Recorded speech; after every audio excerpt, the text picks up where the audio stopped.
407 years ago, our fathers brought forth on this continent a new nation conceived in liberty and dedicated to the proposition that all men are created equal.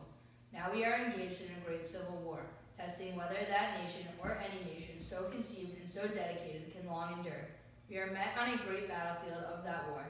We have come to dedicate a portion of that field as a final resting place for those who here gave their lives, that that nation might live.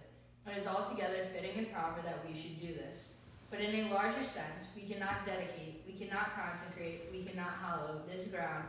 The brave men, living and dead, who struggled here, have consecrated it far above our poor power to add or detract.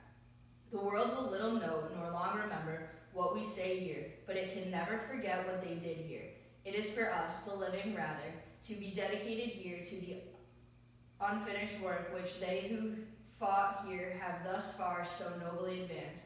It is rather for us to be here, dedicated to the great task remaining before us, that from these honored dead we take increased devotion to that cause for which they have gave the last full measure of devotion, that we highly resolve that these dead shall not have died in vain, that this nation under God shall have a new birth of freedom, and that government of the people, by the people, for the people, shall not perish from the earth.